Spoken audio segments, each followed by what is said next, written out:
Before the flood, before the law, before even the rise of kingdoms, there were giants. Born of angels and women, they corrupted the earth with violence and pride, feared by kings and hunted by heaven. From the fall of Sodom to the rise of empires, their bloodline shaped history, and their spirits still roam the earth. From ancient Canaan to the heart of empires, their influence shaped the rise and fall of nations. But their story did not end in Noah's day. What if the war never truly stopped? What if the Nephilim walked among us today? This is the war they never taught you about, a war of bloodlines, kingdoms, and the unseen. This is the story they tried to erase, the forbidden tale buried in ancient scrolls, the battle between heaven and earth, retold like never before. Welcome to the epic saga of the Nephilim.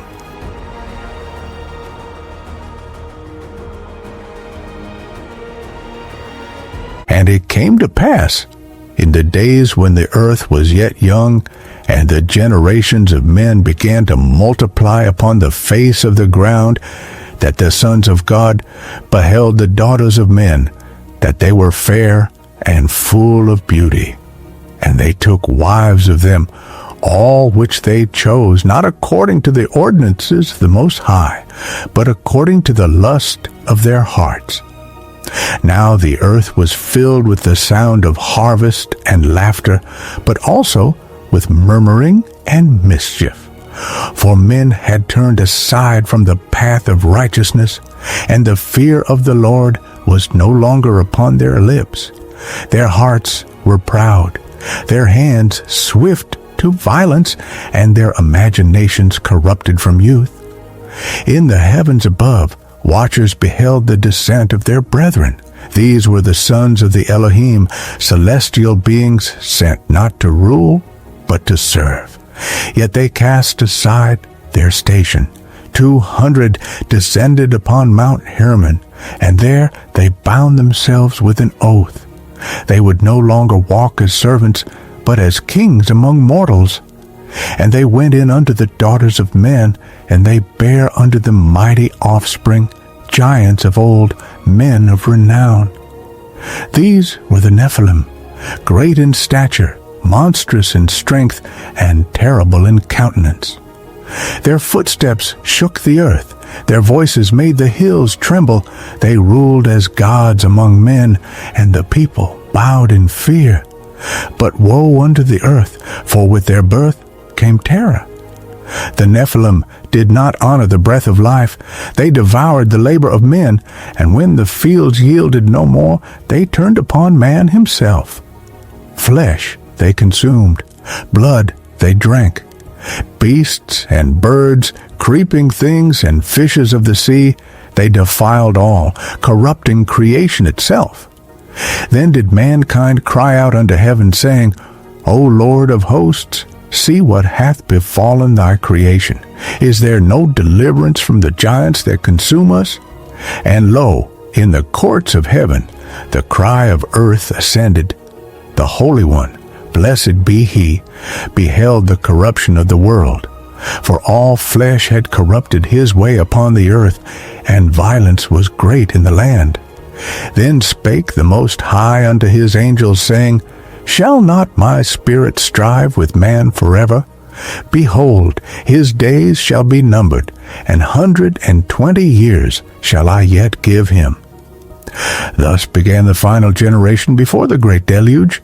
A shadow passed over Eden's remains. The watchers who had fallen rejoiced in their rebellion. The Nephilim marched across the mountains and valleys, building cities and altars unto themselves, and heaven looked on in silence, but not in slumber. For the reckoning of God draws nigh as a storm from the east, and the days of man are numbered. And it came to pass that atop Mount Hermon, a mountain high and veiled in mist, the 200 descended like stars fallen from heaven. Their wings, once radiant with the glory of the Most High, now hung heavy with defiance. And there, upon the sacred height, they swore an unholy oath. "Let us bind ourselves together," said Semjaza, chief among them, "lest one turn back and betray the rest."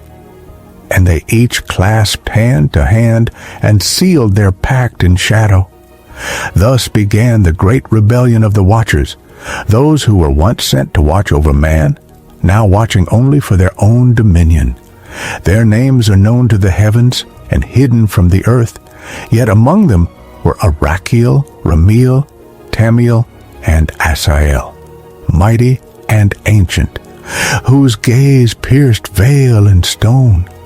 They looked upon the world below, upon the daughters of men who danced by the rivers and kindled fires beneath the stars, and they burned with desire. So the watchers descended among the children of dust. With power they came, with knowledge, with mystery, with wonder. They taught sorcery and enchantment, signs and seasons, the motions of the moon and stars. They revealed the secrets of metalwork, the forging of swords, the shaping of shields, the adornment of eyes with paint. Asael taught men the blade, Penemu taught them to write lies in beautiful ink. The earth, once innocent, learned to war, to deceive, and to rebel. The women bore unto them children, giants unlike any before. Their names were as thunder, their cries like roaring waters. They grew as trees upon the hills, devouring the fruit of the land and the peace of the people. The ground groaned beneath their feet. These were the Nephilim. And in those days the watchers ruled in secret behind the thrones of men. Kings bowed to them. Priests honored them. Statues were carved in their image, and temples rose in their names. The heavens wept. Then the angel Uriel beheld their wickedness, and with sorrow he ascended to the throne of the Most High, and he cried aloud, saying, O Lord of eternity, look upon the children of men. The watchers have defiled the daughters of the earth, and filled it with abomination. Shall the heavens remain silent? And the Lord, who sees all things from the beginning unto the end, answered not in thunder nor flame, but in stillness. I shall not tarry forever. Judgment shall come. But on earth the watchers rejoiced. Their power grew like the rising sea. They believed the heavens had forgotten, that the Ancient of Days no longer beheld his creation. They knew not that already the book of judgment was being opened, and that one man, a just man, blameless in his generation, had found favor in the eyes of the Lord. His name, Noah. In those days when the earth was filled with corruption, and the blood of the innocent cried out from the dust, there dwelt a man in the land of Ararat, whose name was Noah. And he was a just man, perfect in his generations, and Noah walked with God.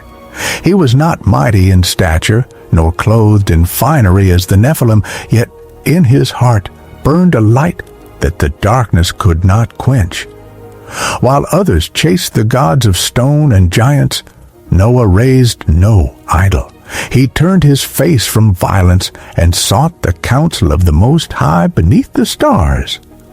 And the Lord looked upon the earth, and behold, it was corrupt, for all flesh had corrupted his way upon the earth. The ground was soaked in blood, and the skies above were defiled by the cries of fallen sons. The Nephilim hunted men like beasts. They took what they pleased. They ruled with terror, feasting on flesh, defying the order of heaven. Then the Lord spake unto Noah in a dream in the night season. The vision burned as fire and fell upon him like the weight of a mountain. Noah, saith the Lord, the end of all flesh is come before me, for the earth is filled with violence through them. Behold, I will destroy them with the earth. And Noah trembled, for he saw in vision the mountains broken, the seas rising, the firmament split open, and waters pouring from the deep. Yet in the midst of judgment the Lord made a covenant with him. Make thee an ark of gopher wood, spake the Lord, a refuge against the storm. With rooms shalt thou make it, and shalt pitch it within and without with pitch. The length of the ark shall be 300 cubits, its breadth 50 cubits, and its height 30 cubits. A window shalt thou make, and the door of the ark shalt thou set in the side thereof. And behold, I do bring a flood of waters upon the earth to destroy all flesh wherein is the breath of life. Noah rose before the sun and obeyed. His neighbors mocked him. Where is this rain? They jeered. Where is this flood, O mad preacher? But Noah heeded not their scorn, for the Lord had spoken, and his word is like thunder that cannot be silenced. And Noah began to gather the wood, and his sons Shem, Ham, and Japheth labored with him. Day by day the ark rose, a great vessel, a mountain of timber, defying the valley of death that crept ever closer. Yet even as Noah built, the watchers laughed from their high places, and the Nephilim grew bolder. They knew not that the clock of heaven had begun to toll. For when God speaks, it is never empty. His word goes forth like the rain, and it shall not return void. And it came to pass, as the days grew darker, that the very earth itself groaned beneath the weight of iniquity. The rivers ran red with blood, and the beasts of the field no longer trusted man. Thunder rolled across the skies, though rain had not yet fallen, and a trembling was felt in the deep places of the world. The Nephilim, sons of unnatural union, waxed ever more wicked. Towering and terrible, they strode the earth like living idols. Men fled before them, for they devoured without remorse both beast and man. Cities once full of joy were laid waste. Temples once holy were turned to houses of horror. Their names were cursed in every tongue: Og, Enoch, Gilgamesh, and others whose fame spread like plague. They warred against each other, spilling oceans of blood, and from their bones rose monuments to pride and ruin. But the people cried not to God. Nay, their hearts had grown dull. They loved the gifts of the watchers more than the giver of life. They danced in the fire of sorcery, and they bowed to the stars as if they were gods. Mothers wept for lost children, only to return to the altars of the fallen ones with yet more offerings. And in the heavens, Michael, the captain of the Lord's host, stood watch. With sword drawn, he beheld the corruption and said, O Most High, shall we not descend and bring forth fire upon the sons of rebellion? But the Lord answered, Their measure is not yet full. And lo, the angel Raphael was sent to bind Asael, the corrupter, who had taught mankind the weapons of war. And with great chains he cast him into a desert place called Dudael. And there he was, sealed in darkness, awaiting the day of judgment. Then Gabriel descended to the sons of men and struck terror in the hearts of the watchers. They trembled, for they knew the Lord had not forgotten. One by one, their secrets were uncovered, their altars overthrown by the command of heaven. Yet Semjaza, their chief, remained proud. From a high tower he cried, Let the heavens rage and let the seas boil. We are gods now. Who shall cast us down? But even as he spoke, the stars above grew dim, and the moon wept blood. And below, Noah continued the work, undeterred. With his sons he labored, and the ark neared its completion.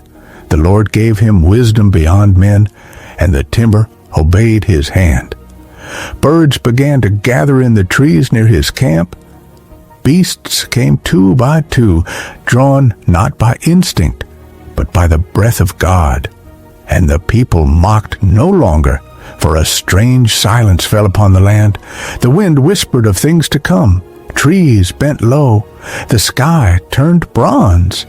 And somewhere beyond the mountains, a distant rumble, deep and ancient, moved beneath the earth.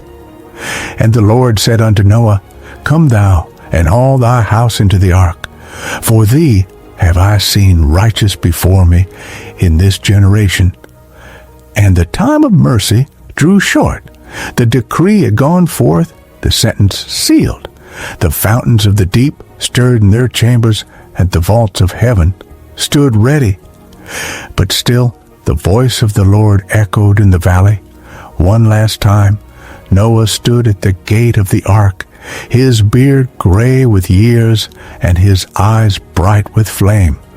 Before the gathered people, mockers, doubters, and the fearful, he lifted up his voice and cried, O ye sons of men, hear now the word of the Lord.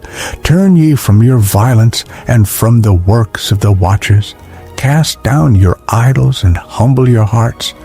The flood cometh, a deluge to cleanse the earth of blood and fire. Come, enter the ark, ye and your households, that ye perish not. But their hearts were hardened like sun-baked stone. The watchers in their lofty towers laughed him to scorn. Simjaza lifted his eyes to heaven and said, He is but a madman. Rain? There is no rain in the heavens. Let him be swallowed by the folly he hath built. And the Nephilim roared in mockery. One said, Shall giants drown? Is not the sky our servant and the earth our throne? Even the priests, once torn between two opinions, joined in the derision, fearing men more than God.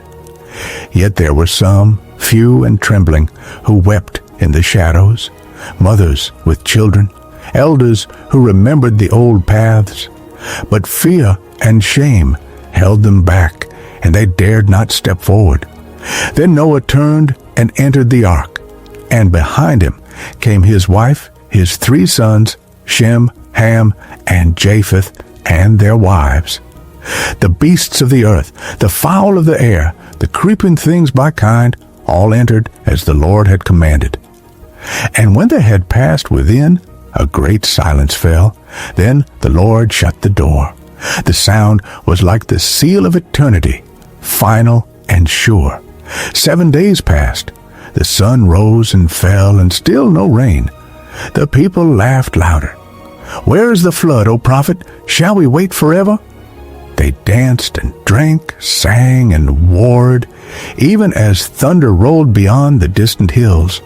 And on the 7th day, the heavens cracked, the deep roared, and the first raindrop fell. It was not gentle, it was not soft. It struck the earth like a stone of judgment. Then came another and another, until the skies poured as rivers, and the earth split asunder. From the depths arose fountains, ancient and sealed since the dawn, now loosed by the breath of judgment. Water surged from every corner, flooding fields, sweeping away houses, toppling idols. The people fled, but there was no refuge. They cried unto the watchers, but the watchers had fallen. They cried to the giants, but the giants could not save. And above the chaos, the ark began to rise. And lo, the windows of heaven were opened, and the fountains of the great deep burst forth with a fury unseen since creation's dawn. Lightning laced the clouds like flaming swords, and thunder boomed as though the voice of the Almighty proclaimed sentence with every crash. Hills dissolved beneath sheets of water, valleys became seas. The breath of every creature steamed in the chill rain, then vanished beneath rising tides. Within the ark, Noah bowed upon the cedar deck, giving thanks. Blessed art thou, O Lord, who preservest life amid judgment. His son steadied timbers as waves smote the hull, yet the beams groaned not, for the design was heaven-wrought. Animals lowed and fluttered, but a hush of providence settled over them, as though the Spirit moved upon the face of these waters anew. Outside, terror reigned. The Nephilim, those proud giants, fought the flood with boulders and broken trees, striving to dam torrents with their own strength. Og of Bashan waded waist-deep, roaring at the storm, his voice lost in the deluge. Anak scaled a jagged crag, shaking a fist at the sky. Is this the best thy God can muster? The cliff shattered beneath a thunderbolt, and the giant was swept away like chaff. Men clung to rooftops, pleading to enter the ark, but the door, sealed by the hand of God, yielded not to mortal touch. Mothers lifted infants toward the black hull, their cries swallowed by wind. Far off, the watchers beheld the ruin they had wrought. Semjaza, chief of the fallen guardians, cried from a summit now half submerged, "Have mercy on my sons." But Uriel descended in flame, binding him with chains of light. The judge of all flesh hath spoken, thy petition is denied. Day turned to night, though the sun still moved, hidden behind curtains of wrath. For 40 days the waters prevailed, lifting the ark above treetops, above mountain spires.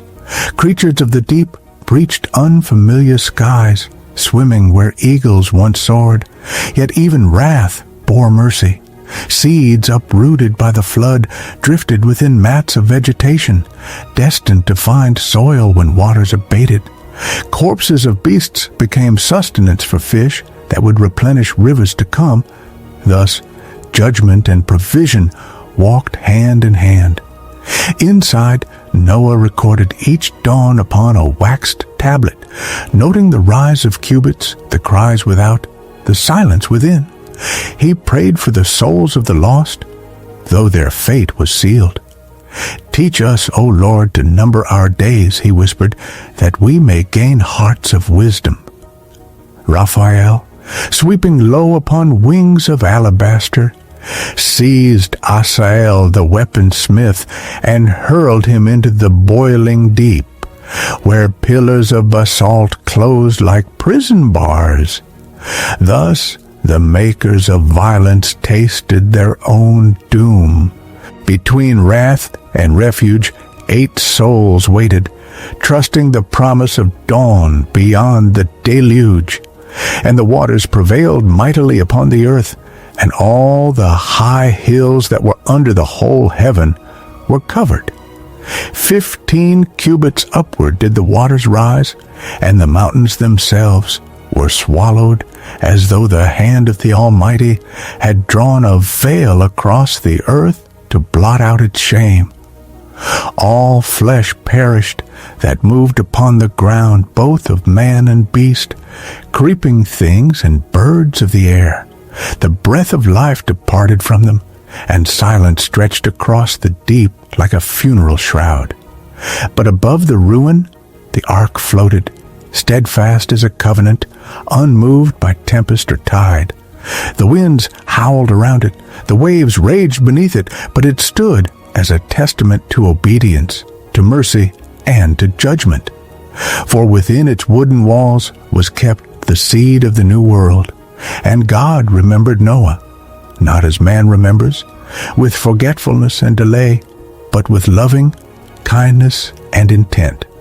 He set his eye upon the ark, upon the righteous remnant, and he caused a wind to pass over the earth, and the waters began to recede. The fountains of the deep were stopped, and the windows of heaven were shut. Rain ceased to fall, and the skies, once aflame with wrath, grew calm and gray. Slowly, day by day, the waters withdrew, uncovering the scars of the world. Mountains, once proud, re-emerged as humbled stumps. Trees lay uprooted, and cities, those of men and of Nephilim alike, lay in ruins, their towers broken and buried in mud. And the ark came to rest upon the mountains of Ararat. It was the 7th month. On the 17th day, Noah, gazing from the window, beheld the world reborn in silence. Yet he waited still, for he moved not until the Lord commanded. He sent forth a raven, black as judgment, and it went to and fro across the face of the waters, never resting. Then he sent a dove, white and gentle, but she found no rest for the sole of her foot, and returned to him. 7 days later he sent the dove again, and she returned in the evening with an olive leaf in her beak. Then Noah knew that the waters were abated. A 3rd time he sent her, and she returned no more. Then God spake unto Noah, saying, Go forth from the ark, thou and thy wife, and thy sons and their wives. Bring forth every living thing that is with thee, that they may breed abundantly in the earth, and be fruitful, and multiply upon it. And Noah went forth. He stood upon the fresh ground, moist and steaming under the sun, and his feet touched soil not walked upon since the world was cleansed. Around him, animals stepped out into the new creation, uncertain, yet alive. The sky above was clear, the wind gentle. Then Noah built an altar unto the Lord, and offered burnt offerings of clean beasts and clean birds. And the Lord smelled a sweet savor, and said in his heart, I will not again curse the ground for man's sake, though the imagination of his heart is evil from his youth. And he set the rainbow in the cloud, a covenant of color stretching from judgment to mercy, from heaven to earth. Thus began the age after wrath. But the shadows of the old world still lingered beneath the surface. For though the giants had drowned, and the watchers had been cast into chains, their legacy had not yet vanished from the hearts of men. And Noah, the servant of the Lord, became a husbandman, and planted a vineyard in the new earth. The skies were pure, and the ground bore fruit, for the curse had been lifted. His sons went forth, Shem, Ham, and Japheth, each a father of nations, yet unborn. But though the world was cleansed by the flood, the heart of man was not fully purged. For hidden in Ham's tent a secret remained. And it came to pass that Noah, weary from his labor and the wine of his vineyard, lay uncovered in his tent. And Ham, the father of Canaan, beheld the nakedness of his father, and spake of it with a light tongue unto his brethren. But Shem and Japheth took a garment, and walking backward, they covered their father's shame, and looked not upon him. And when Noah awoke, and knew what had been done, he cried with sorrow, and said, Cursed be Canaan, a servant of servants shall he be unto his brethren. Yet deeper still was the reason for his cry, for he discerned in the spirit that the blood of the Nephilim had not been fully wiped away. A seed remained, and it clung not to the soil of Shem nor to Japheth, but had passed through Ham into the child of his loins. For in the days of the flood, when judgment fell and giants perished, not all the blood of the watchers was consumed. Some say a woman of the old world, heavy with child by one of the mighty ones, was taken aboard the ark. Others whisper that the spirit of rebellion had hidden itself within the flesh of the living, passing silently into the bones of Ham. Whatever the path, the taint survived. And from Canaan would rise a lineage fierce and defiant, who would build great cities, carve idols of stone, and re-establish the ways of the fallen. Giants would again walk the land, not as before, but in shadows. Rephaim, Zamzumim, Emim, and Anakim, offspring of the ancient corruption. Noah mourned, He taught his sons the ways of righteousness and warned them of the creeping return of wickedness. Beware the works of the watchers, he said. Build no altars to the stars. Let no strange fire be kindled on your altars. For though they are bound in the abyss, their whispers still reach the hearts of the proud. And so the families of the earth spread forth. Japheth journeyed northward, and his children filled the coastlands and isles. Shem dwelt in the east, and from him would come the prophets, and in time the promised seed. Ham went southward, and from him sprang mighty nations, Egypt, Cush, and Canaan, whose pride would once again reach toward heaven. But in the midst of this new beginning, unseen by men, the old war continued. The watchers, chained in Tartarus, stirred in anguish. Their children had drowned, but their hatred endured. And from the deep, spirits disembodied, the spirits of the Nephilim, now known as demons, rose up to trouble the sons of men, seeking vessels to inhabit, flesh to corrupt, and kingdoms to defile. Thus the flood ended. But the battle between heaven and rebellion had not. It had only changed its shape.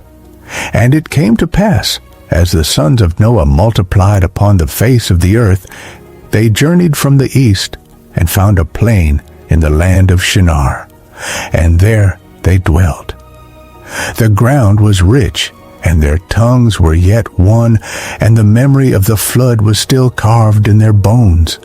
But the fear of God faded from their hearts, and the spirit of rebellion, ancient and cunning, rose again among men. It whispered through the wind, it stirred in the dreams of kings, it called from the ruins of the drowned world. Unite, it said, rise up, make yourselves gods. There arose among the people a man of power and persuasion, Nimrod, son of Cush, son of Ham. He was a mighty hunter before the Lord, not a hunter of beasts, but of men. With charisma and cruelty, he gathered the tribes and forged them into a single nation. Let us build a city, he proclaimed, and a tower whose top may reach unto the heavens. Let us make a name for ourselves, lest we be scattered across the earth. And the people consented.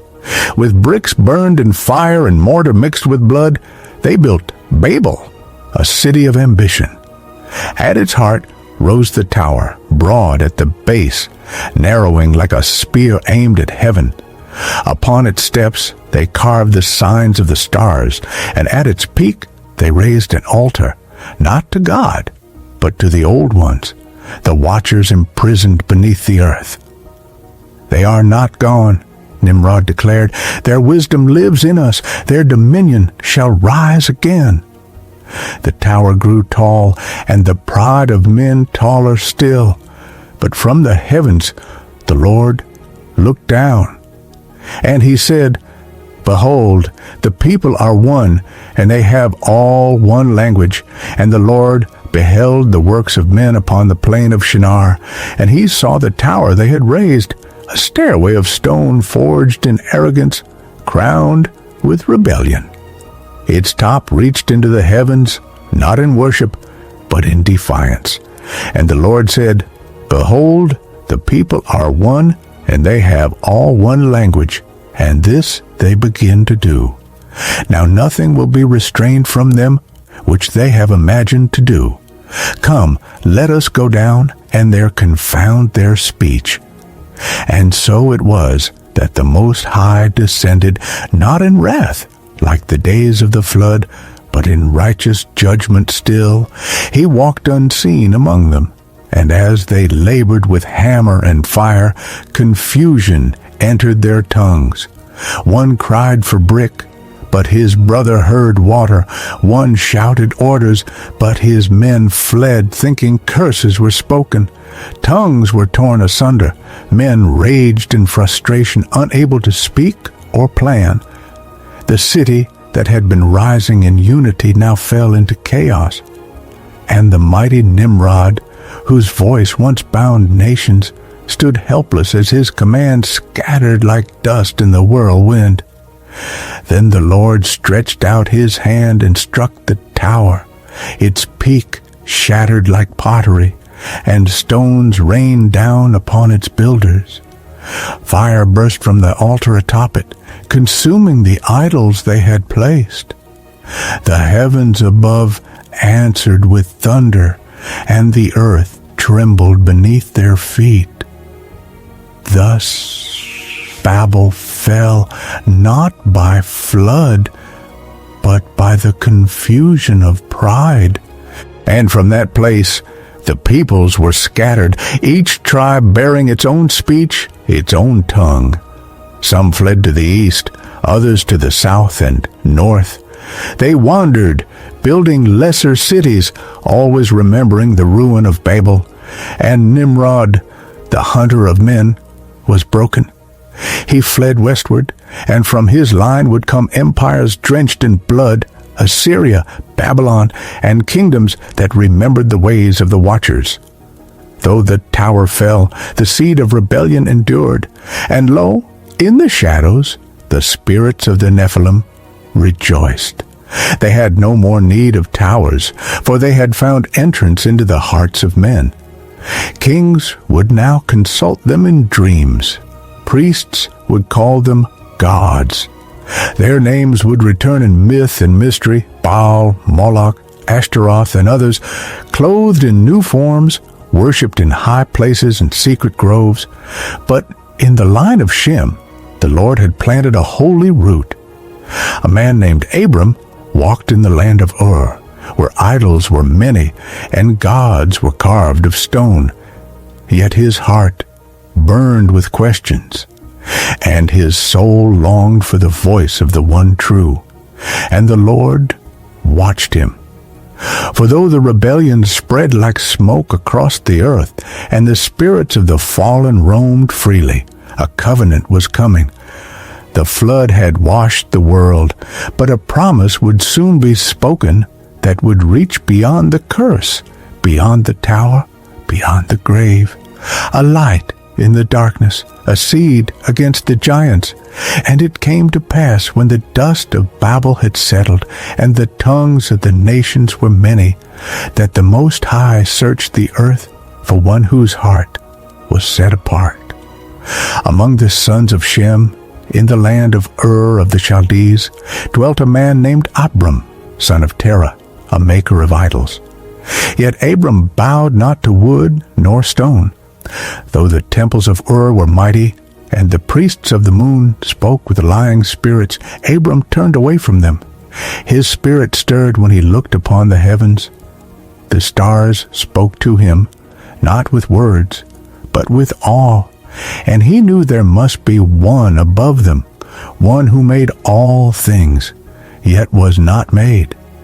And one night the word of the Lord came unto Abram, not in thunder, nor in fire, but as a voice that pierced soul and bone. Get thee out of thy country, and from thy kindred, and from thy father's house, unto a land that I will show thee. And I will make of thee a great nation, and I will bless thee, and make thy name great, and thou shalt be a blessing. And I will bless them that bless thee, and curse him that curseth thee. And in thee shall all families of the earth be blessed. And Abram believed. So he rose early in the morning, and took Sarai his wife, and Lot his brother's son, and all their substance, and journeyed out, not knowing whither he went. He passed through Haran, and into Canaan, dwelling in tents as a stranger. And the Lord appeared unto him again by the oak of Moreh, and said, Unto thy seed will I give this land. Now the Canaanites were in the land mighty and corrupt. Sons of Ham had built their cities among the hills and valleys, Jericho, Hebron, and the fortresses of the Anakim. Their idols burned with fire, and their altars dripped with blood. And among them were whispers of giants once more, men of vast stature. warriors whose lineage traced back to the Nephilim of old. But Abram feared not, for he walked with God. He built an altar where the Lord appeared and called upon his name. And wherever he journeyed, he erected stones of remembrance, not to false gods, but to the one who had called him out. The spirits of the fallen watched from afar. They had seen the flood. They had seen Babel fall, and now they beheld a new threat, not of size nor sword, but of faith. For in Abram was a seed not of rebellion, but of promise. And the Lord said unto his angels, Shall I hide from Abraham that thing which I do? For he shall surely become a great and mighty nation, and all the nations of the earth shall be blessed in him. Thus began a covenant that would one day crush the serpent's head, silence the watchers forever, and purge the taint of the giants from the earth. But before the promise would rise, the battle would rage, for the blood of the Nephilim still moved in the land, and their children were watching. And in the days of Abram, kings arose from the east, Amraphel of Shinar, Arioch of Elasar, Chedorlaomer king of Elam, and Tidal king of nations, and they made war with the kings of the west. For 12 years the cities of the Jordan plain had served Chedorlaomer, but in the 13th year they rebelled. Now among these cities was Sodom, and there dwelt Lot, Abram's brother's son. And the 4 kings came with a great host, mighty in war and iron. And they smote the Rephaim in Ashtaroth Karnaim, and the Zuzim in Ham, and the Emim in the plain of Kiriathaim, tribes of great stature, remnants of the giants. The earth trembled beneath their feet, for though they were few, their strength was as of old, descendants of the Nephilim, who had escaped the flood by bloodlines mingled with man. And the 5 kings of Sodom and Gomorrah went out to meet the eastern host in the vale of Siddim, but they were broken and fled. The cities were plundered, and Lot was taken captive with all his goods, bound and led away into exile. But a messenger escaped and came to Abram the Hebrew, who dwelt by the oaks of Mamre. And when Abram heard that his brother's son was taken, he armed his trained servants, born in his own house, 318, and pursued the host unto Dan. And in the night, by wisdom and the hand of God, he divided his forces and fell upon them. And lo, the kings of the east were confounded. The giants among them were slain by men of smaller frame, but greater faith. The battle raged under stars ancient and watching, and the blood of kings and hybrids mingled in the dust. Abram smote them and pursued them as far as Hobah, north of Damascus. And he brought back all the goods, and also Lot and his women and the people. And when he returned, the kings of the plain came to meet him, and with them came a man greater than kings, a priest of the Most High, whose name was Melchizedek, king of Salem. He brought forth bread and wine, and he blessed Abram and said, Blessed be Abram of the Most High God, possessor of heaven and earth, and blessed be the Most High God, who hath delivered thine enemies into thy hand. And Abram gave him tithes of all. Now the king of Sodom said unto Abram, Give me the people, and take the goods to thyself. But Abram said, I have lifted up mine hand unto the Lord, the Most High God, that I will not take from a thread even to a shoe latchet, lest thou should say, I have made Abram rich. So he returned unto Mamre with honor, and the giant's blood was wiped from his sword. But the Nephilim saw and trembled, for not with numbers nor strength was Abram victorious, but by covenant. And though their kindred fell in battle, their hatred grew deeper. They turned now to darker arts, to haunt dreams, to possess kings, to whisper in the ears of nations. For they knew the seed of the woman was coming, and their days were numbered.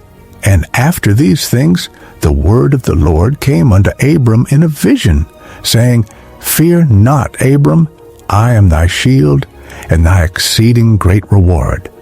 But Abram said, O Lord God, what wilt thou give me, seeing I go childless, and the heir of my house is this Eliezer of Damascus? And again the Lord spoke, This shall not be thine heir, but he that shall come forth out of thine own bowels shall be thine heir. Then he brought Abram forth abroad and said, Look now toward heaven, and tell the stars, if thou be able to number them. So shall thy seed be? And Abram believed the Lord, and it was counted to him for righteousness. But even as the Lord sealed the promise, the shadows moved. For the unclean spirits, the disembodied offspring of the Nephilim, watched from the void between worlds. They knew that from Abram would come a nation, and from that nation a deliverer, and from that deliverer a kingdom that would destroy every altar raised in their name. And they trembled. Now the Lord said to Abram, Take me an heifer of 3 years old, and a she-goat of 3 years old, and a ram of 3 years old, and a turtle dove, and a young pigeon. And Abram took all these, and divided them in the midst, and laid each piece one against another. But the birds divided he not. And as the sun was going down, a deep sleep fell upon Abram. And lo, a horror of great darkness fell upon him. The air thickened, and shadows without form slithered upon the ground. The spirits of the giants came near, drawn by the blood, hoping to devour the covenant before it was sealed. But a voice thundered from heaven, Touch not mine anointed. And fire descended from God, bright as molten gold, consuming the pieces upon the altar. Between the divided offerings passed a smoking furnace and a burning lamp, the very presence of the Almighty. And the Lord made a covenant with Abram, saying, Unto thy seed have I given this land, from the river of Egypt unto the great river Euphrates. And he named the nations that would fall before Abram's descendants, the Kenites, the Cadmonites, the Hittites, the Rephaim, and the Anakim, sons of the giants. From that day forward the war was set, not only in flesh, but in spirit. The Nephilim, those giants of renown, were long dead in body, but their spirits now sought thrones among men. Sorcerers began to rise, possessed by ancient rage. Kings turned to idols, seeking favor from fallen powers. And in the land of Canaan, the bloodlines of the giants multiplied again in secret. Yet in the tents of Abram, the promise remained. For though the darkness stirred and the watchers raged from their prison, the light had been lit, a fire that no flood could quench, no tower could eclipse, and no demon could destroy. And it came to pass in the days of Abraham, so named by God, for he was made the father of many nations, that the Lord appeared unto him in the heat of the day, by the oaks of Mamre. And Abraham lifted up his eyes and beheld 3 men standing near, but they were not men only, they were messengers of the Most High, angels clothed in glory. And Abraham ran to meet them, bowed low, and brought water to wash their feet, and bread to ease their journey. And as they ate beneath the tree, the Lord spoke, saying, Shall I hide from Abraham that which I do, seeing that he shall become a great and mighty nation? Then the voice of the Lord grew solemn. The cry of Sodom and Gomorrah is great, and their sin is very grievous. I will go down now and see whether they have done altogether according to the cry that is come unto me, and if not, I will know. Now the cities of the plain, Sodom, Gomorrah, Admah, and Zeboim were full of wickedness. Their hearts were proud, their hands were violent, and their lusts knew no bounds. They had defiled the earth, the flesh, and the spirit. They did not merely forget God, they warred against him, and hidden in their courts were secret priests of the old ways. They called upon the names of the watchers, upon Azazel and Samyasa, seeking forbidden knowledge. The Nephilim had no bodies, but through these vessels their influence grew. Giants no longer ruled by might, but by madness, through corruption of soul. And Abraham drew near and said, Wilt thou also destroy the righteous with the wicked? He pleaded for mercy for 50 righteous, then 45, then 30, then 10. And the Lord said, If 10 be found, I will not destroy it. But in Sodom there were not 10. So the angels entered the city at evening, and there sat Lot in the gate. Seeing them, he rose quickly and bowed himself with his face to the ground, begging them to stay in his house. But the men of Sodom gathered, young and old, surrounding the dwelling, crying out with evil desire. They sought to defile the messengers of God. And the angels drew Lot inside, shut the door, and struck the men with blindness, so they wearied themselves in darkness. Then they said to Lot, Hast thou any here besides? Sons, daughters, sons-in-law? Bring them out, for we will destroy this place, because the cry of it is waxed great before the face of the Lord. But Lot's warnings were mocked.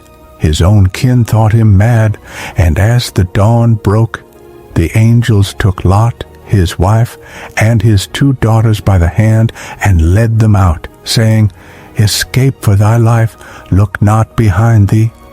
Then fire fell, from the heavens rained brimstone and flame, God's holy wrath against a people who had become a habitation of demons.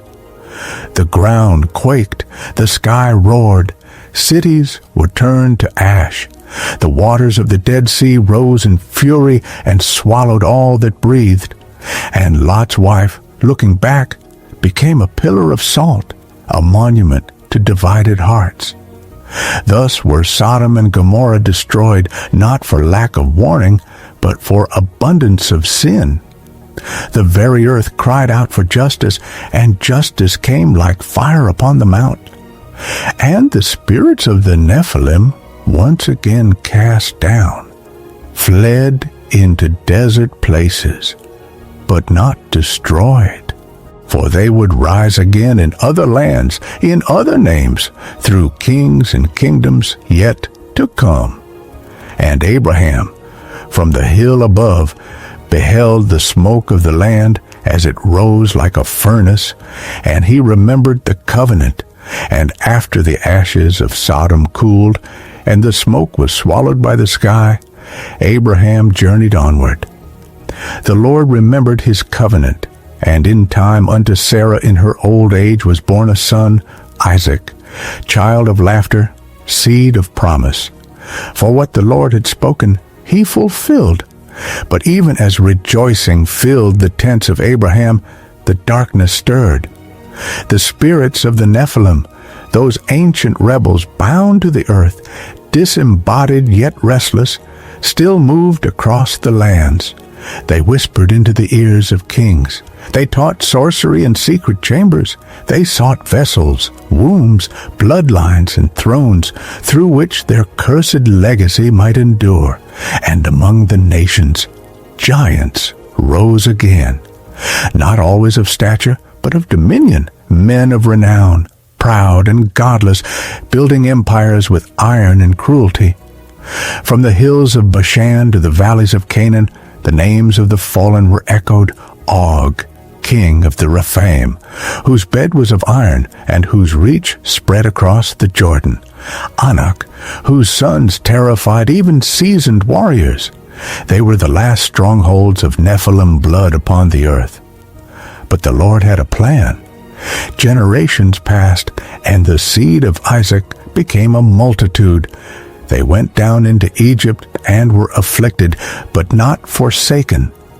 And when the cry of their bondage reached heaven, the Lord raised up Moses, prophet and deliverer. With rod in hand and word in mouth, he shattered Pharaoh's pride, split seas, and led forth a nation not merely from slavery, but into destiny. And when that nation stood upon the edge of Canaan, the land of promise, they trembled. For the spies sent into the land returned, saying, "We saw giants there, sons of Anak, and we were as grasshoppers in our sight." The old blood still flowed.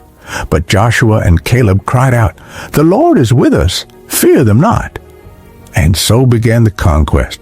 City by city, the sword of Israel fell upon the high places and strongholds of the giants. Jericho's walls crumbled, Hebron was taken, Bashan was subdued. Og, the last of the Rephaim kings, fell by the hand of Israel, and his fortress was razed. The Lord drove out the Nephilim not only with armies, but with his presence, a consuming fire. And yet, not all were slain. Some fled into the shadows, crossing the seas. Their tales became myth, titans, Atlanteans, demigods, dragons in flesh. But they were the same, children of rebellion, born not of heaven nor earth, but of the breach. Still, a greater war loomed, for the true seed, spoken of in Eden, carried through Abraham, guarded through kings and prophets, was yet to come. In the fullness of time, from the line of Isaac, through Jacob, Judah, and David, was born one not tainted by fallen flesh. Conceived by the Spirit, born of a virgin, he walked the earth in humility, yet wielded all authority. The Nephilim knew his name. Jesus, the Christ, Son of God, Son of Man. He cast out the unclean spirits. He silenced the storm. He spoke, and the dead lived. On the cross, he crushed the head of the serpent. In the grave, he disarmed the powers of the underworld. And in resurrection, he shattered the gates of Sheol. The war that began with the watchers ended with the Lamb. And yet, it is not over, for their spirits still roam, awaiting the end. And the day shall come when he returns with sword and flame to judge the living and the dead. And in that day the Nephilim shall rise no more. Behold, he cometh with clouds, and every eye shall see him. The kingdoms of men shall fall, and the kingdom of our God shall stand forever. Amen. The story of the Nephilim is more than myth. It is a warning, a mystery, and a thread woven through Scripture and time. From the days of Noah to the age of Christ, the battle between heaven and the corrupted bloodlines of earth raged. Though their bodies have turned to dust, their influence lingers in the shadows of history.